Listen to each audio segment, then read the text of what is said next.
அண்டமாய் அவனியாகி அறியொணா பொருளதாகி தொண்டர்கள் குருவுமாகி புகழறு தெய்வமாகி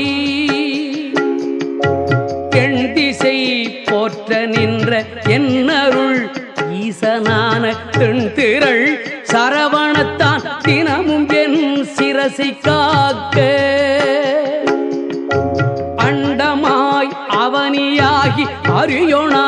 பொருளதாகி தொண்டர்கள் குருவுமாகி புகழறு